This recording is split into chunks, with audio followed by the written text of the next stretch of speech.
All right, we can make a distinction between attachment and clinging. Mhm. And the reason that we want to make a distinction is because most people, when they get in touch with Buddhism for the first time, they think that um, clinging must be very bad because the Buddhists talk about it, and my word for it is attachment, therefore I shouldn't attach to anything. Yeah. Mhm. All right? And that's actually not the right way of looking at it. There's another way of looking at it in the sense that rather than using the word attachment, which is kind of limp wrist or um, doesn't have much power to it, and go Yeah. right to a really powerful word so that we can understand it. And so I'm going to use the word addiction Mhm. Yeah. Okay. because that one almost always has a really bad connotation to it. Yeah. Which is And pain. it also has the quality of um, long duration, difficult to deal with, and causes much and great suffering over and over and over and over again. But we can also see that, wait a minute, what we're talking about here is something within each one of us. That there is um, you could call it a uh, life force or a will to live or an energy that is rooted in and supplied by the self-preservation instinct. So there's certain Mhm. things that need to be done in order to preserve the instinct. So there is a basic drive inside of each one of us. If we apply that drive to one thing or one or two things in a very small group, then one can say one is addicted. And there's many different ways to get addicted. One was we to addicted to alcohol, and there's various ways to addict to alcohol. But people can also get addicted to um, uh, their work. Mhm. They identify with their work. They've all got their work on their mind all the time. They're addicted to it. Some people get addicted to a certain kind of feeling or thought form. Some people, in fact, can get addicted to a politician that they support. Yeah. Oh And yeah. so there's many different kinds of addictions, but all of them that we've examined so far all have the same quality: is a negative outcome, or that it's got some dukkha involved with it. But there are also wholesome addictions that we never really consider. Mhm. And that the Buddha actually gives a direct reference to one of them in a whole group of suttas in the Majjhima Nikaya, starting with 131, 132, 133, 134. And the theme song of this is One Fortunate Attachment. One So the fortunate. one fortunate attachment. Okay. Okay. Um, in the Pali, it actually uses the word night in the sense of one fortunate night. But we're using the word night here in the way that you would have a hotel room. That you don't take a hotel room for the day, you take it for the night, right? Okay. Mhm. Okay. But you can stay in it up until checkout time. Yeah. And you can move in and checkout time, or you can keep it by the day or the night. So in the Pali language, when we're talking about that kind of night, we're talking about a kind of a day. But Mhm. we also understand that in the time of the Buddha, they didn't have any clocks. Yeah. And so they measured things kind of by the day. So when he says today, he's basically saying now. And that this is something one fortunate attachment is to attach to right now. What's happening here now. This is a fortunate attachment. The way that it talks about the Four Noble Truths, in many places you could say the Four Noble Truths is actually something that's worthwhile attaching to. Or Yeah. you could expand that into just the Dhamma in general. And so when we become attached to the Dhamma, that means that we're seeing things now through a different perspective. An example of that someone is used to be an alcoholic. They saw things the way an alcoholic does. Now he's in the Dhamma and he sees things through a different way. He's got a Yeah. new view. He's got a new way of looking at things. And so this is what we mean by attachment to the Dhamma, but we can do it with several different layers. One of the layers that we can have is in the sense of the time duration. And the example that the Buddha uses is that even though the young monk has wat duties, like sweeping the pathways or whatever like that, still he has his mind and eye on the Dhamma. He's thinking about the Dhamma, mulling over the Dhamma. And then another analogy there is like a cow who has a new calf. And that even though she's eating grass, she has one eye on that calf. And so we can see it like that too. So we can see it in the sense that it's protecting us, or we can see it as that it's something that needs protection. That is like a calf that we're taking care of. Mm.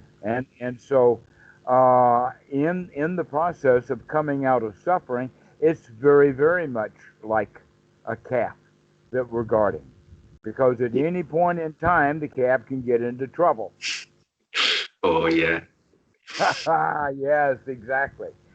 But when we have that kind of attitude about it, then the next level is referred to then as eagerness. That we're eager to see the Dhamma. We're eager to talk the Dhamma. We're eager to listen to the Dhamma. We're eager to think about the Dhamma. While we're driving the car, we think about the Dhamma. We're enthusiastic about the Dhamma. Because basically, while we're doing that, we're having wholesome thoughts. Yeah. Okay. So in fact, what we do is we actually intentionally and with good results become addicted to the Dhamma. It becomes a lifestyle. And so anyone who goes all the way to becoming, a Westerner, becoming a Buddhist monk, that means he's willing and making a public statement that he's actually changing his lifestyle. Now, many of them actually don't make the real lifestyle change. He can put the robe on and stay in the wat, but while he's sweeping, he's sweeping. Yeah. He hasn't made the real change that while he's sweeping, he's actually being a Dhamma bomb. He's being in the Dhamma. And so these are things that are wholesome, that are worth attaching to. But the things that are unwholesome are not worth attaching to. So there's actually a sutta that is very useful for students to understand because they think that sitting meditation is the only way to do it. Yeah. I used to think that. But the Buddha is actually very clear about it, so that over time a sutta developed where the senior monk is telling the junior monk that in fact there are 5 ways to reach first jhana. And that first jhana always have the same constituents. It has the same components. And that there is a way for you to go through those components. And it doesn't matter which order you go through, but there is a natural order for you to go through. And that is by becoming really delighted with the Dhamma, listening to the Dhamma, taking inspiration in the Dhamma, which means the inspiration is the energy that is kind of transmitted between the two speakers, the teacher to the student, and the student gets really enthusiastic. Yeah. Okay, this enthusiasm now, that momentary enthusiasm or that life force that we all have now is roused up for the correct practice of the Dhamma. And Yeah. so, with that arousal is you could call it insight, or we could go so far as to call it inspiration. Hmm. But the Okay. student, the mind changes.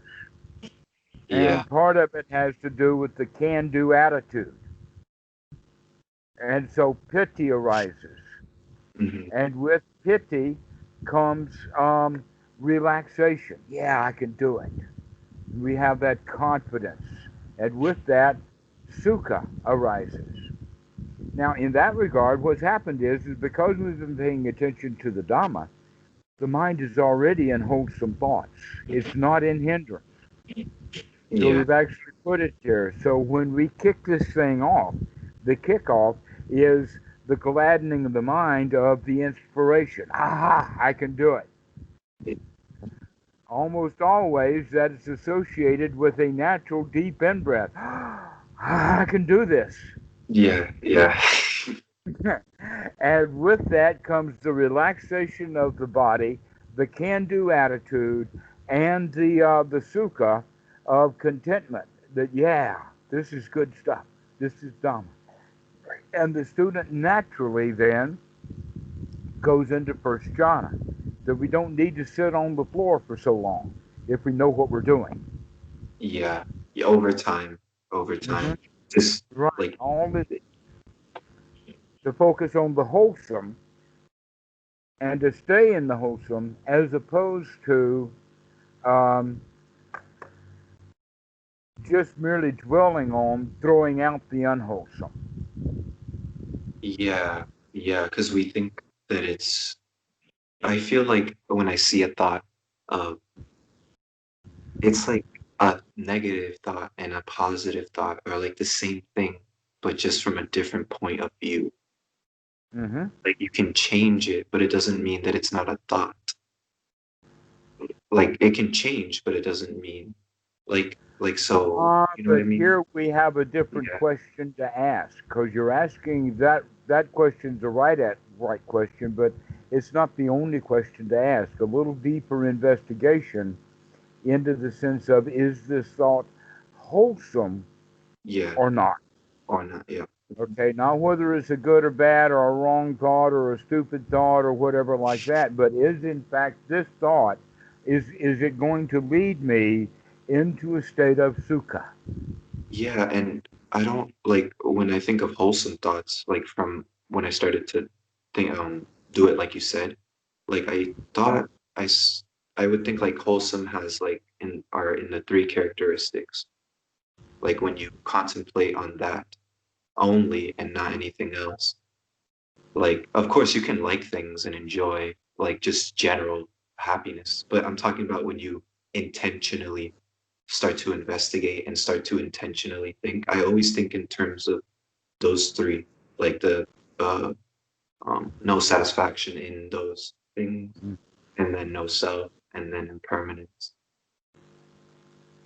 You use the word concentration, and generally I've got to pick up on it. That's Oh no, no, I use the intention. okay. Yeah, All right.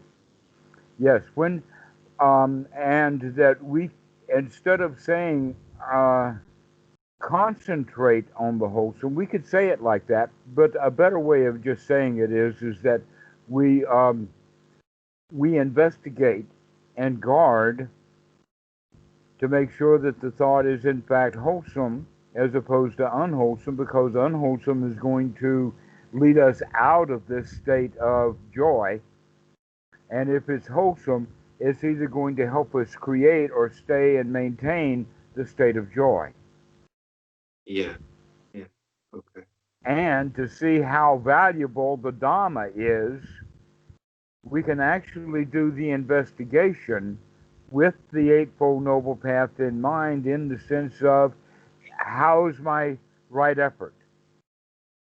How is my right attitude? Yeah. Do I really have the attitude of a lion? Do I really feel like I can do this? Do I have that level of success? Okay, so these are the kinds of things, and this is all very wholesome, is asking those questions. Do you have it? Because generally the answer is, well, now that I'm thinking about it, yes. When I'm not thinking about it, of course, no, I don't. I'm off into hindrances again. Yeah. But while I'm actually thinking about it, there it is. And so this is a major part that a lot of people don't understand is about that we have to have wholesome thoughts. And if we're already in a conversation with the teacher, or we can actually be driving down the highway and really intent on the Dhamma, and then a big belly laugh, ha, I got it, I can see it. Okay, that will arise Yeah. because we're thinking through things and really enjoying it. Mhm. So, um, seeing the Dhamma as something wholesome, then we can look at it from the perspective of this is the first noble truth. This is the second noble truth. Okay, what do I mean by this? What's happening? Okay, so Yeah. when dukkha arises, this is dukkha, and this is where it comes from. Investigation, and then we breathe it out, and then we say, "Ah, this is what it's like to be free from that." So we really begin to investigate the Four Noble Truths in the present moment of it. Yeah, this is it. I'm free from suffering. Yeah. And it's I funny feel because really good now. yeah, and like as soon as I started to do that more, when you made it clear that that's all, like that's a lot, that's just so much of what you need to be doing. Is what's weird is like it feels like I don't know how to explain this, but it feels like my sense of maybe awareness is more interior. Does that make sense? Like it's not as much as focused It on, actually is going to move around, and if you think you can catch it, good luck. yeah, but it feels Okay, like, it yeah, will like, move. yeah, like back. Like, Uh huh. All right. A lot of people have the idea that the consciousness then is somewhere behind the eyes. yeah, yeah, yeah. Yep, I was about to say that as well, that we put a lot of strain on our eyes. Uh-huh. And a lot of other people will talk about it in the sense of between your ears. Yeah, Okay, so now we've got something going. We know that it's behind the eyes and between the ears somewhere. But the point is that it doesn't really matter because that's not what the actual job is. mm, So whether we can completely identify that thing and locate it or not is not so much of the issue. But the issue, in fact, is that doing that kind of investigation is a wholesome thing to do. But if you start feeling bad because you can't catch it, then that's unwholesome. But yeah, if you enjoy the investigation to try to figure out who you are, guess what? That's actually the whole purpose of the Eightfold Noble Path for you to figure out that you're not who you thought you were. mm, that's really, really it. That whatever we are in this present moment is almost undefinable, but it will be different than the next moment. And if you wrote down on a piece of paper today who you thought you were, and you got 4 or 5 pages going or something like that, next week you read that over and you want to start scratching stuff off. Yeah, and then because naturally, when we start to think that way and start to practice that way, but I also feel like there's this point where that should never be stopped, but because that should never be stopped, but it's another thing when you're in the face of something that really is Rather causing than you saying should never be, let yeah, me interrupt just enough to say, rather than saying should never be stopped, the right way to say it is every time we remember. yeah, yeah. Every time we remember, we're going to start investigating and take a look at what's going on.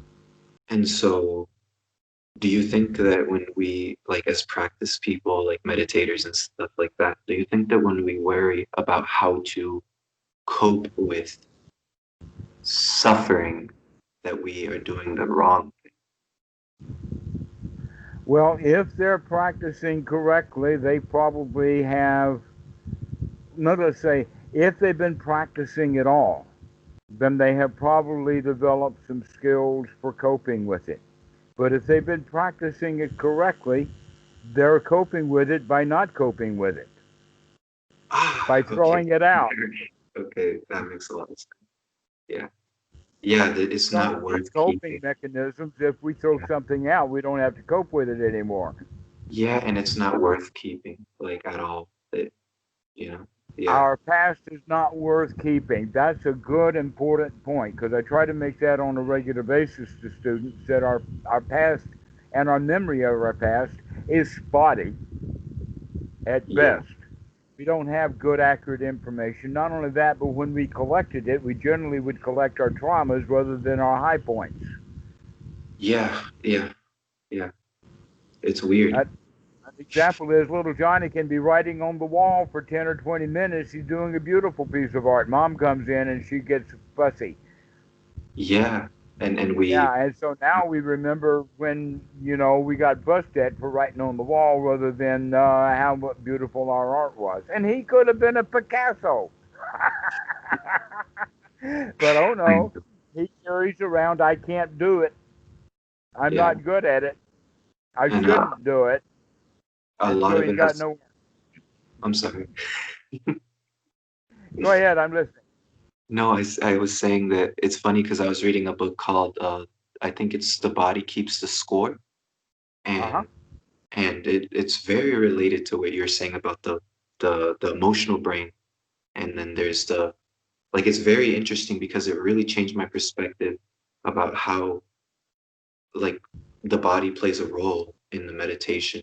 Like, it's very about waking up in this body and seeing it as a body, as just that, a body, like, and not like a separate thing from myself or someone else or something. And then I start to think that, and then sometimes when I um, think about death, like, and I think about it because I want to know, like, how it feels. Like, Pardon? I want to know how would I react in the moment if that were to happen to me, right? To me, like the idea of me. And it's always like it's been such a powerful reality because when because you've given me permission to just let go. Like and usually because we usually it takes us someone else sometimes to tell us that. So it's like when I think about the things that make me who I am, like my father, my mother, whatever, so many things that make us who we are. It's like when we lose all that, when we realize either, like, I feel like, because I've met so many people, and when I try to talk to them about this, it's either they they only see suffering or you see the freedom. Because it's always like I can be saying, you can be free, it's okay, you can chill, and they'll be like, no, it's suffering.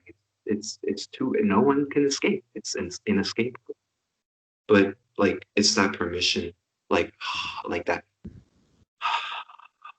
Yeah. Exactly. Uh huh. And how do It's you almost pre-verbal. It's hard to say to just let it go. Yeah, and I have this weird feeling like that, like almost as if like I can't escape myself. Does that make sense? Yes, yes, and yes. The Yeah. no escape, the feeling trapped. Some people call it people who live lives of quiet desperation. Some people call it a deep scream inside. Yeah. Like it's like in my chest, but it's not affecting my mind, but I can see it. Like there it Others is. will call it emptiness, that there's a Yeah. gaping hole. Yeah. Oh my God, I'm sorry. Every time you say stuff, sometimes it's just like bzz, bzz, bzz, like connect, connect, connect, connect, connect.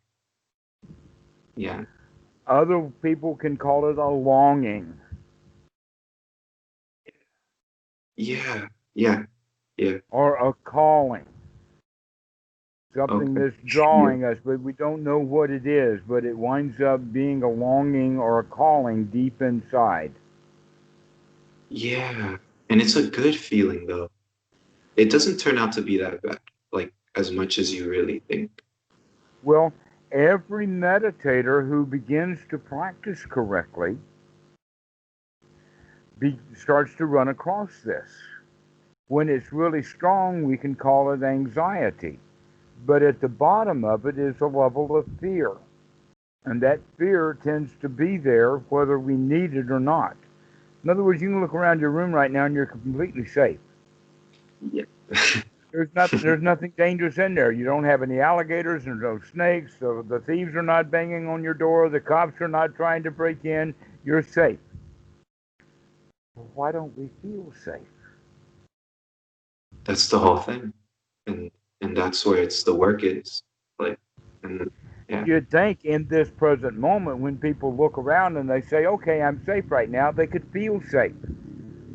That's Yeah. what we're all about, is go ahead and allow yourself to feel safe right now, because the wisdom shows you you are safe. There is no danger here. Yeah, that at the end of it, it's like it's almost like there's this little thin line between everything and it's like right in my chest, it feels. hmm So whenever you recognize that, there's several things that you can do. One of them is to recognize that that feeling is unwholesome, because it's keeping you from feeling quite nice, quite wonderful. So in a way, it's kind of a teacher. It's ringing a bell. It's saying, pay attention to something here, Yeah. and But so you can it thank it. doesn't it doesn't feel bad. It feels more like a very powerful feeling of not anxiety, but of knowing that it's so hard to explain it. It's, go ahead. Mm, Okay. Yeah, I'm Now, pausing. when people don't Yeah. recognize it, see, you're beginning to understand something. You're seeing something. Um, as you're seeing it and it's becoming revealed to you, you know it's been there, Yeah. and that Yeah. you're uncovering something. It's not that now that I'm meditating, I begin to feel bad in a new way. Oh no, I begin to understand that I've been feeling bad in an old way, and I can see it new now. Okay. Okay, so it's been subconscious. Okay. That's, but it's also a drive. Hmm. It's a longing. It's a needing. It has demands. And so a lot of one's activities in life has to do with unconsciously trying to get rid of that feeling by giving it what it wants. Hmm.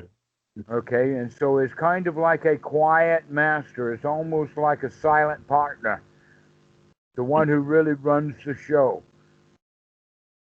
Yeah. Okay, the back side of it. Okay, and you can also see that it has the quality of being unhappy or dissatisfied, Hmm. and it needs something. And when you phrase it in the sense of a hole or a gaping, missing something inside, then when the Christians hear that, they'll say, oh, that hole is God shaped. And all you need to do is plug God into that hole. Yeah. Yeah. Uh, or Jesus God combination or whatever, they'll make you a stew. Yeah. And that stew then, I guess, will harden into the right shape and fill that hole. But within the teachings of the Buddha, we say, no, let's not try to fill that hole, because everybody's been trying to fill that hole has always come away not successful. It can't be filled up, can't be satisfied. Burnout. Right. Not with bicycles or motorbikes or a skateboard or a car or a girl or a house or another friend. Books on Dhamma, nothing fills this hole. All right? But it's still there, And if we're wise, we'll learn how to deal with it wisely. Yeah. Now, if we deal with it ignorantly, here's a good example of that. The guy, this is really old times, way back in the dark past, and he's living in a hovel, and he's laid down for the night, and he has this come up, this internal anxiety. And he says, I don't know. I don't know. Then he says, oh, I know what. And so he goes out and he mends the fence because he recognizes that the fence needs mending. And if he doesn't mend the fence, the wolves will get in or the sheep will get out. Mm. And so he spends part of the night repairing the fence. And then he goes back and he lays down in his hovel and the feeling comes back. Now, Yeah. generally, maybe what happened is the feeling was there, but while he was mending the fence, he didn't feel it. He wasn't watching it. But when he got quiet and alone, then he become aware of that feeling again. Yeah. That feeling of quiet desperation. That feeling that something is not right, and I need to fix it in order to be satisfied. Yeah, boredom, really. Like that boredom. Pardon? The boredom, Boredom. right? Boredom. Yeah. Boredom is one of them. Yes, exactly. Yeah. Restlessness and boredom are in fact the same thing. Then the restless aspect of it is what gives rise to anxiety, and the boredom aspects winds up in depression. And anxiety and depression now they've got directly linked. The psychologists have finally put that together. That the same person will have both anxiety and depression. That in Yeah. fact, if he doesn't have anxiety, he won't get depressed. Yeah, But he that's could do impossible. something else with that anxiety, like go out and kill a cop or something. So what we need to do is we need to deal with that deep, deep level of unsatisfaction. And we can actually trace it down that its root is in fear. Yeah. Fear that something is not good enough. To where, in fact, you look around and your wisdom says things are good enough right now. Settle down already. Yeah. Yeah. We can recognize that that fear is setting off false positives. We're in the habit of setting off false positives.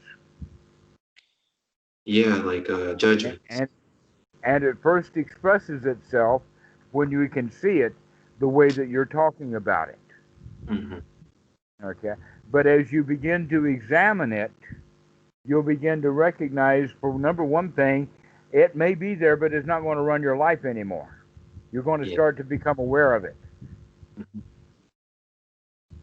Yeah. It's getting less over time. Over time. Hmm. Well, whenever you're aware of it, every Yeah. time you're aware of it, there it is, and so you think it's there all the time, Yeah. but it may not be there all the time. Yeah. Okay, so now the job is can you look, examine, and find that at this particular moment it's not there, because then you will be in the third noble truth at that moment. So Yeah. what can you do to mollify or to satisfy that feeling inside? And so this is where the breathing can come in, is to start thinking about that part of the body that has those sensations while taking deep breaths there, with the idea or the thought that I can take care of this. This is no longer going to be an issue for me. I can handle this feeling, Yeah. this this longing, this hole, this quiet scream, this dissatisfaction. I can deal with it. I Yeah. can breathe It's into it and breathe out of it and let go of it and feel satisfied. And yeah. then I say, oh yeah, why it feels so good to be free from that. And it's how do you say it? It's like and I had the word of it. Uh that feeling you were mentioning, the angst. So that feeling because that feeling, in its regard to that feeling is not like if I sit alone for long enough, or if I'm doing nothing for a long enough time, Mm-hmm. it feels as if the body is in danger. It makes it react that way. Like it seems to be that way, that the body is in danger. And I feel like that's where people and me and anyone can freak out, like can really freak out. And I wonder when That's moments like why that, people do feel freak out. yeah, That's, in fact, that's the low grade freak out that can become very, very strong when a whole lot of that poison, adrenaline, and cortisol gets released into the body. yeah, The most recent, very, very clear example of that is George Floyd. I have now seen the very, very early videos of the first moment with the contact with the police, and he was immediately so afraid of them that he was pleading with them, crying with them, pleasing, please don't kill me, don't shoot me. You know, he was completely freaked out. And because he was freaked out and so full of fear, he was uncontrollable for them. And yeah, anything they tried to do, he would get freaked out all the more. But instead of standing with him and calming him down, they're going to do things that cops do that's going to get him and keep him in a freaked out position, like yeah, handcuffing him, throwing him to the ground, and putting their neck on him. And he's just laying there, just struggling, trying to get out because he's completely freaked out. And so naturally, the cop's going to go down even harder. Settle down, guy. Get off of your fear tactic, okay? And he couldn't. So yeah. that's a clear example of people getting killed because of their fear. Another example of it is the dogs. Dogs know fear. If someone comes in the yard and they're afraid of the dogs or they're strangers or whatever, the dogs will pick up on that. But even if the person, the dog's forgotten or they don't know him, or maybe a friend of Tam and she's come, knows him from someplace else, and they arrive to the house, they see the dogs are not afraid at all.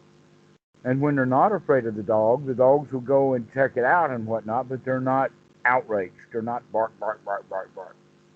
Yeah, So fear is quite destructive. yeah. When we are afraid, we cannot think. I think When we're it's like, I'm sorry, Mhm. it's like the opposite. I feel like it's the opposite of Nibbana. It's like there's a whole nother level of loss of control that is unwholesome. And then there's the letting go of control that is wholesome. Would you say that? You have to get it to the point that it's okay that what you're doing is correct and proper. Because Okay. the other side of it is no matter what I do, it's wrong.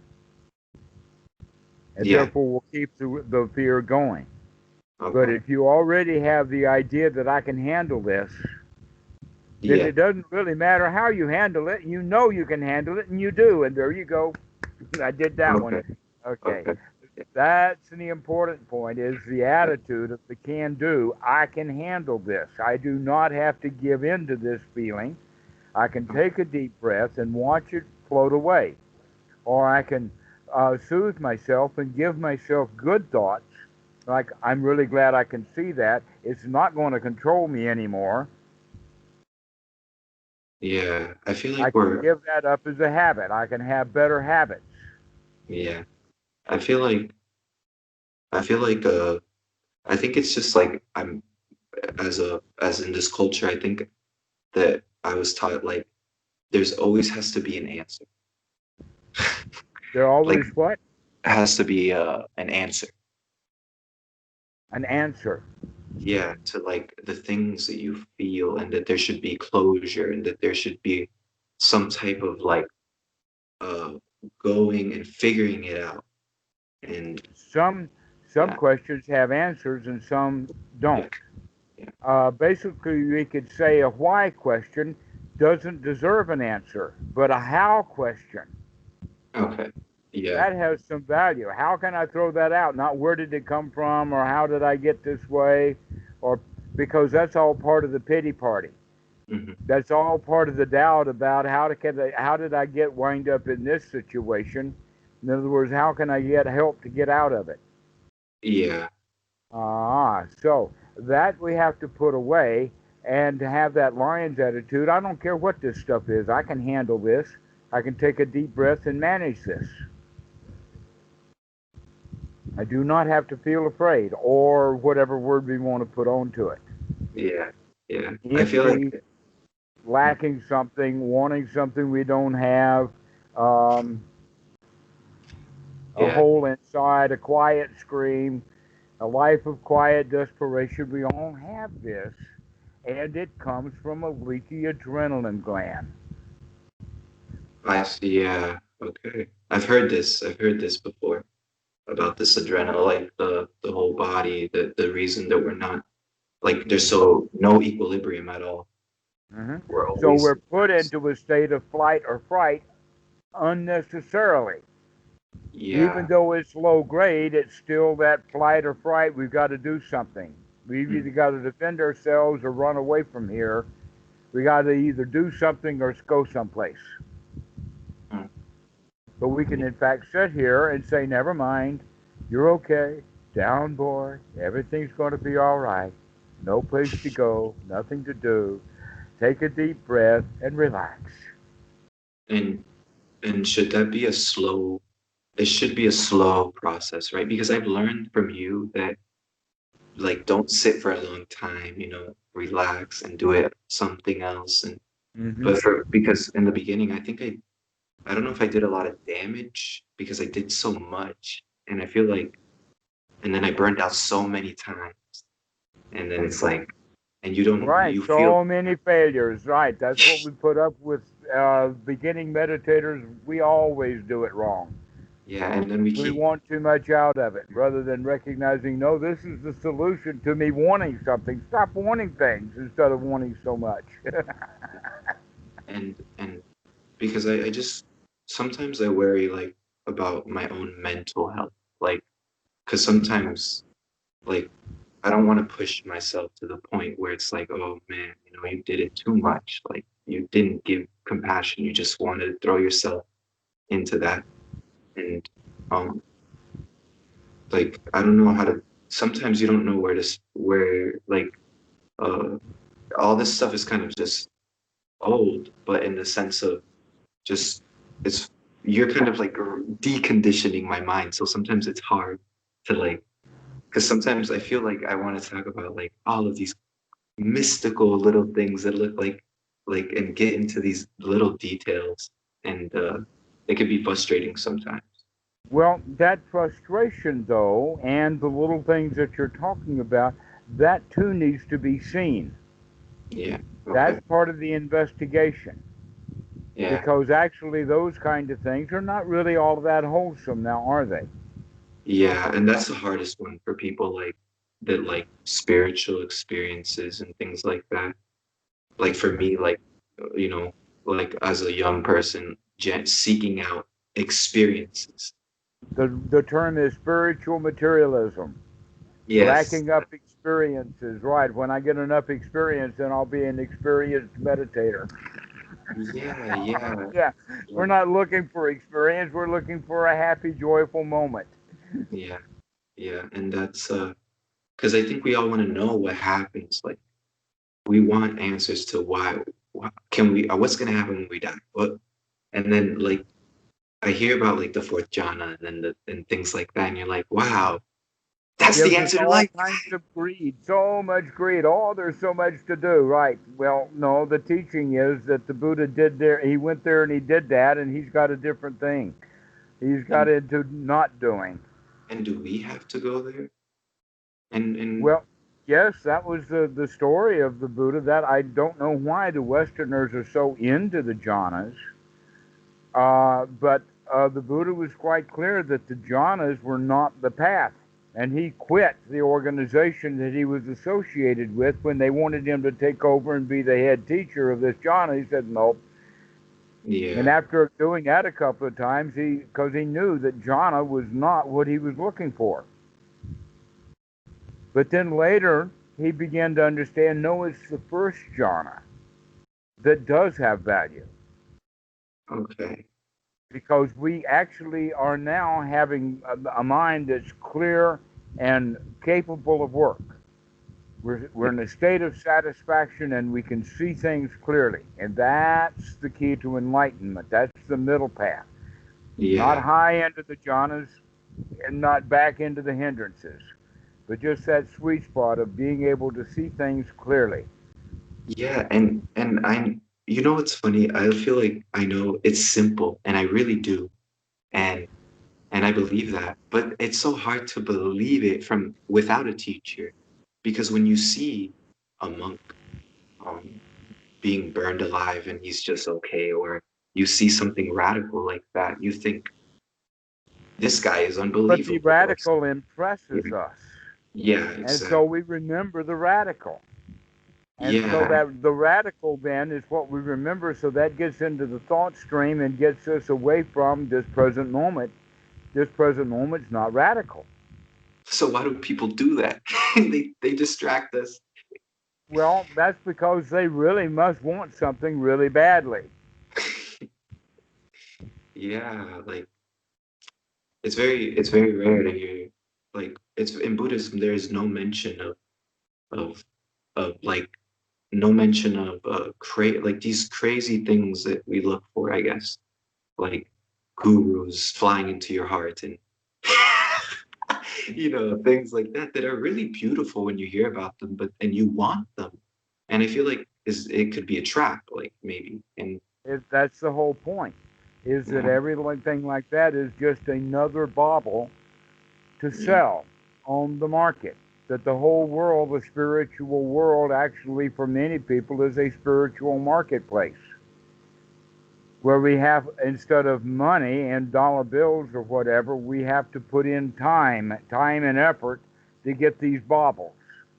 yeah, We yeah, have all to put these, in the work and the struggle and all of that. But the Buddha is saying, no, you don't have to do any of that. All you have to do is to remember you're already okay. Just sit down and enjoy your moment. and Learn it's to weird relax. because when I think about that the Buddha experienced so much. I mean, he probably, experienced things that we wouldn't believe, but like, and then yet he said it wasn't enough. And that's the part that trips me out. It's like he went to the fourth jhana and he said it wasn't enough. Right. Four jhana is not enough. However, four jhana is a very interesting perch. Mhm. Of course, yeah. But It's it's an more like, interesting perch, but that's all it is. It's just a viewpoint or a way of putting the mind in a certain position so you can see things in a certain way. But it's not the end of suffering until you throw those hindrances back out again. Generally, what would happen is that people were able to do the jhanas, but then when they got up off of their cushion or out of the meditation hall, all of the stuff came back again. And so the only way to get their mind clean again is to go back into the session and sit back down and go back into the jhanas. And the Buddha says, no, basically, we need to just go only to the point. It's like if you're standing in the road and a truck comes by, all you have to do is just get out of the road, get out of the way of the truck. You don't have to go into the attic of the house yeah, to get yeah, away from the truck. All you have to do is get out of the road. okay, yeah, I see. And because it's even my question would arise, it's like, okay, because you said in a video, like, that the fourth jhana is the closest thing you can get to death.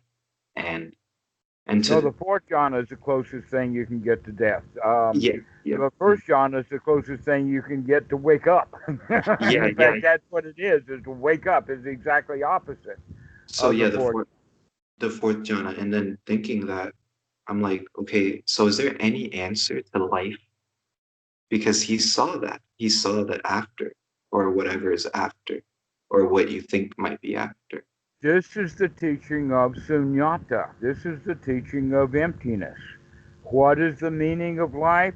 It has no meaning, not life itself, but people are very busy trying to make it have meaning. Okay, this is what I would like to hear because so much is meaning, meaning, meaning, meaning. Meaning is just another mental concept, and you can make a meaning and a concept that feels good, or you can make one that feels bad. Your choice. You can Yeah, have a meaning to life that has to do with the Dhamma and friendship and sharing and generosity, or you can have a meaning in life of I've got to get it all for myself and I don't have enough and it doesn't matter who I screw over so long as I get my portion. And yeah, that's a way of a meaning of life. And we have a choice. Other than that, the life itself has no meaning on its own. yeah, yeah. It But doesn't our seem. culture teaches us it does because of the roots of Christianity. Christianity gives meaning to life. No, it doesn't. It gives you a Yeah, way of being racist, but it doesn't really give any meaning to life. it makes us believe we're important, a crucial part of life. Like in a sense, we need to be here for everything to be okay. Yeah, Like, yeah, like yes, okay, yeah, okay, alright, yeah, and yes, that's absolutely. That's what yeah, it's all about, is to be awake, to be here now, to really get a load of this place. yeah, and it's a beautiful thing, and man, like I wonder how I don't like to ask because I feel like it's rude, but like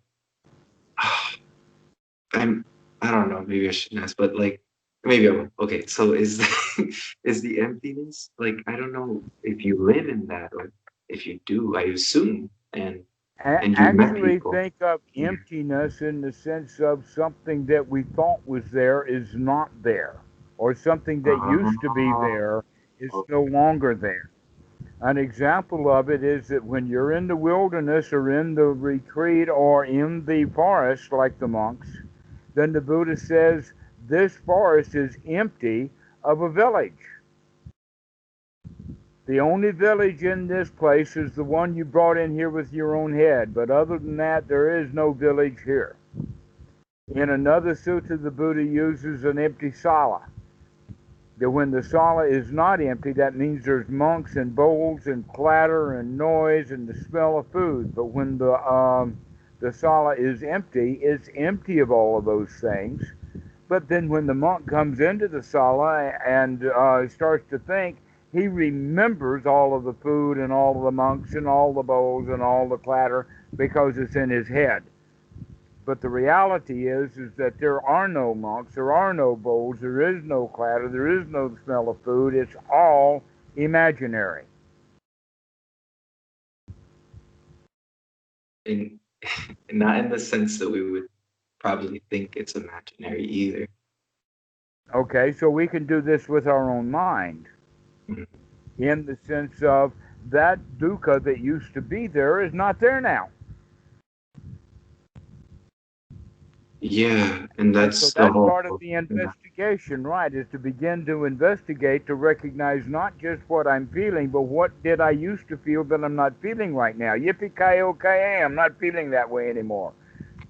Yeah, and uh, it feels like when I'm in that state, or when I keep it and I continue, it feels as if sometimes we get to this point where we kind of don't know what to do, and we doubt. We start to doubt, and then Mhm. because we start to slack off, and because we think we've arrived, but you never really do arrive in that sense, do you? Like in the sense of it never stops. Like eventually it's just effortless, but it never stops, right? Well, no, no, it seems to never stop. Okay. But basically, you don't know that. You just know that when you think about it being there, there it is. That's another thing though. How do you how do you let go of that intention of thoughts? Like you can't just like and it just stop Uh, thinking. by first off, the important thing through the investigation is to recognize that thought is not wholesome. Okay. Yeah, yeah. Okay. Aha, I see you, Mara. That's the point of wisdom coming in, or the point of investigation is, aha, I see you.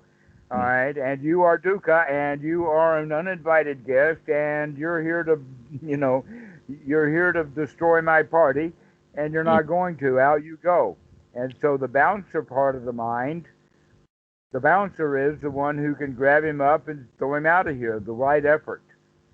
I do not have to think about that. And then the next thought is, well, I'm glad I don't have to think about that. I can sit here and enjoy the moment anyway. And I Wow, have yeah. had that. It's just so powerful that here I am just grinding away, thinking about I've got to write an email to somebody because he really did cross it. I mean, he really screwed that up, and I really need to straighten him. Wait a minute, I see that. I don't have to write that email right now. Wow, I can be relieved. I don't have to think about the him. I don't have to think about the email. I don't have to think about what he told me. I can just stop it and enjoy the moment. Yeah, And and if I do that often enough, I'll wind up not writing that email, and everything is okay. If I write that email, he's not going to like it. He's going to fume and stew, and then write another email back. And after, here we go.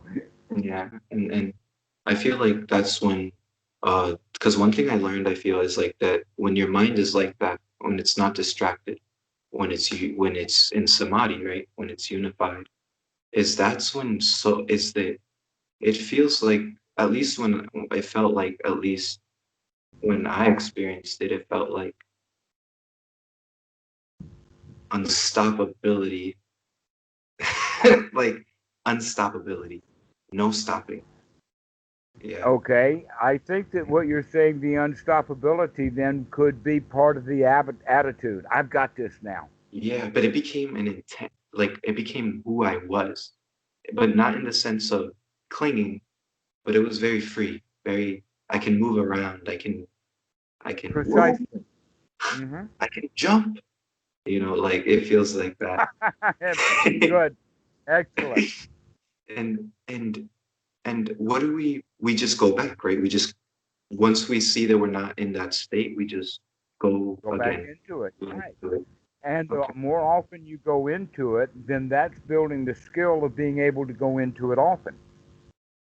Okay. And the longer you can maintain it, builds the skill of being able to sustain it and maintain it. So those are the two skills. One is to get into a state of delight, and two is to maintain that state of delight.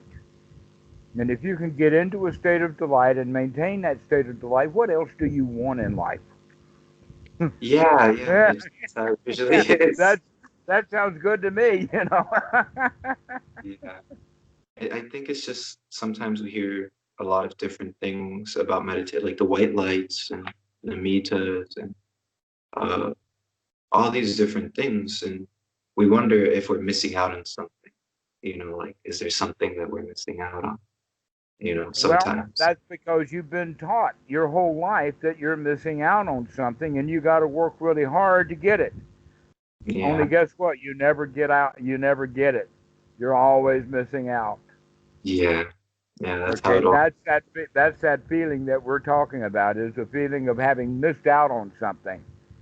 Yeah, and And when we can see that feeling, we can say, "I see you. I see you deep down inside, screaming because you think you've missed out on something. You haven't missed a thing. yeah, Enjoy." and we It's a shouldn't. lie we tell ourselves. Another way of saying it is a false positive. Yeah. And Okay? have you ever encountered this before? Like this feeling With that, every student. but I mean, like in maybe a example where a monk or a student, where he overdid it, that he was looking for so much that it was just too much. Like it kind of, It's never too much. Too much is an attitude of I can't do it. It's an attitude of failure. This moment cannot be too much. Here it is. This is it. no, I meant like seeking out so many experiences that it kind of just, Yeah, now that's the point, is when, because now we're desperate for greed again. We want, instead of just being satisfied with how things are right now. and that can drive someone to give up, right? Because they wouldn't even It see the drive path. people to do all kinds of things. that Okay. in fact is quite interesting. The Buddha had said, and he said this to Rahula. He says that if you are dishonest and don't say the truth, and I guess he means both internally and externally, then you're capable of anything. Wow, yeah. That's good. You're Yeah. capable if you're willing to tell a lie about something, that means that you're capable of doing anything. If it gets bad enough or hard Mm. enough, or you get backed into a deep enough corner, you'll do anything. Wow, yeah. Yeah. And so that's something that we can begin to work with in the sense of really looking at what's going on, to be honest with ourselves. And it's funny because That I was gonna ask you what would you recommend for someone to do or me to do, like with the self on how does someone cultivate that? It's through investigation. through the investigation, Okay. keep looking, keep witnessing, keep monitoring, keep looking, because every moment you have a new opportunity to look, if you Yeah. remember. Yeah, And and so, yeah, there's a lot of looking going on, and you'll begin to connect dots and put things together and figure it out. And when you do, then great inspiration comes. Great yeah. insight is by keep mulling it over, thinking about it, applying it, watching this breath, etc., like that. And so what do you think about the modern masters, like and all those meditations and things like that, where it was like you see like their gurus or their masters or their teachers being in these states of heightened perception where they're using That it for good. They're using basically what you could say is they're all either pointing in the same direction or they're a bit confused. But by and large, the whole group is basically all pointing in the same direction. yeah, because They I just got a really lot of different little ways of doing it that you yeah, can see in that I looking back. In fact, even though I left Goenka in 1982, 83 time frame, still I reference him because of all the good things that I got out of him. yeah, That I really do incorporate his teaching into the teaching that I have now. So I really never abandoned that. yeah, because Every teacher has his value. when you look at people like Deepama, um, and you hear about these things about her, I don't like to say psychic powers, but when you hear about those things and you're like, is that a thing that we should even be That exposed to that much, or I would say because see, it that distracts us? it's a distraction. And should we be even It's a exposed to major that? distraction because that if we believe in magic, then we begin to lust for it. We want to see it. We don't really believe it deep inside, and we want to see it for ourselves. And then we want to control it and be magical, and then we can be a Deepama or something like that. Okay. Yeah, yeah, we all want to be that like Uh-huh. little Christ or something. Others are like that with meditation teachers in general. That they see how much respect the meditation teacher gets, so they want to be a meditation teacher too. I've had those Okay. thoughts of grandeur, of the grandeur and all that. It all has to do with greed, wanting things we don't have, Yeah, rather than being satisfied with the things that we do have. yeah, yeah, yeah. Because at a deep level, I think we all want that deep connection with someone, but like those people had with their students. But the deep connection that we have is our environment. We need to become deeply connected to it by being with it and present to it and be Yeah, here now to let this marvelous environment nurture us rather than in our heads wondering where we can get nurturing. yeah. And do you think it was probably a bad idea to let all those stories out, like about like all those things that those people did about like and how and they were saying that they trained certain people and these abilities, all of that, and I don't know. It just seems like what was the point of sharing then? I would say this.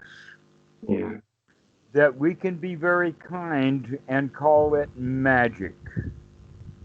We can also be kind and call it ignorance of wanting things we don't know. But we can also go to the point of calling it a pack of lies. You think so? Yeah. I wouldn't. I don't know. I wouldn't say. I'm Well, polite.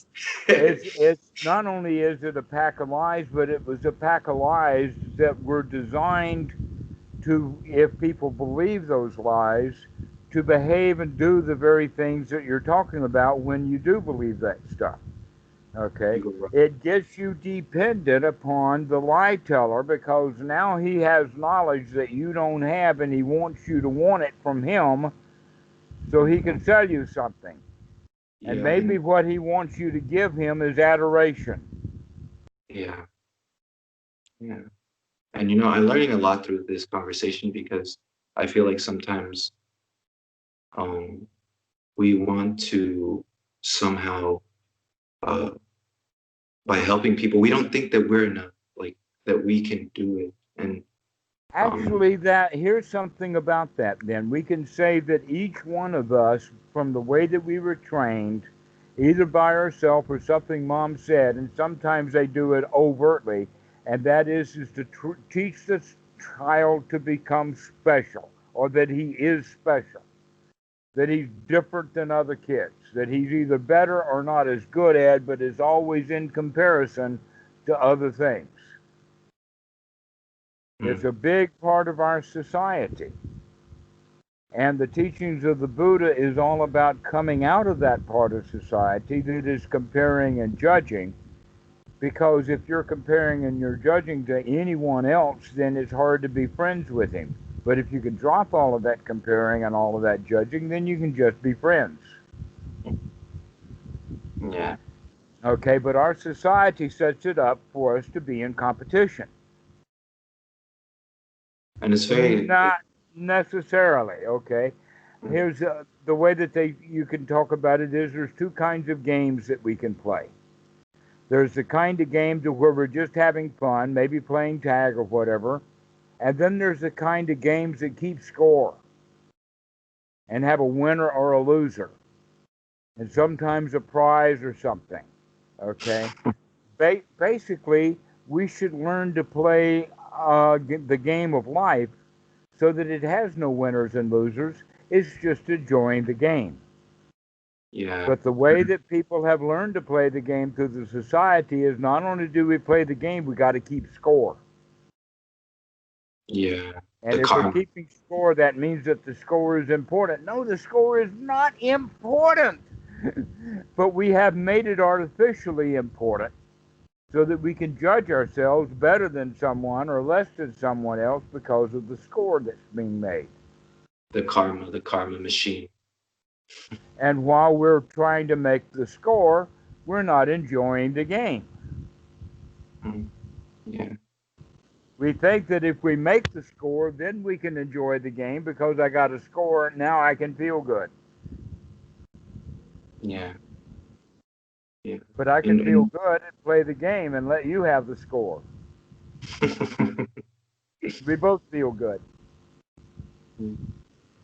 and so you would say that all of that, not all of it, but let's just say that some of the stories that they wrote about Deepama and that when they felt her presence and her peace, I just, it's Yes, a, if he that, demonstrates being present and if he demonstrates being at peace, if he demonstrates a big smile, then all of that's genuine. But if somebody tells you a story about how much power he's got, you should investigate closely before you believe any of oh, that. yeah, yeah. I've heard bad stories actually about that, like really bad ones that aren't good. But uh, I think I'm learning a lot because like it's very for me it's more about like these things sometimes. Like I'm very like okay, family, okay, I can leave. But are you gonna be able to let go of like the stuff that you really love? Like, Mm-hmm. the things that you really think are important, better than your family or better than your sister or better than this. Like, the Dhamma is better than. rather than the Dhamma is everything. Exactly. Okay. So Okay. the real issue now then is that the judgment call is based upon suffering and no suffering, Yes. rather than because of the artificial wind. Mm, perfect. Can I feel good right now? That's the real question. Yeah, Okay, so you go practice that. I will. Get in touch with those feelings inside and say, hey man, everything is cool. I can breathe into that and feel good. Thank you. Thank you so much. All right, Dennis. We'll check you later. Thank you. Okay, bye bye. Bye bye.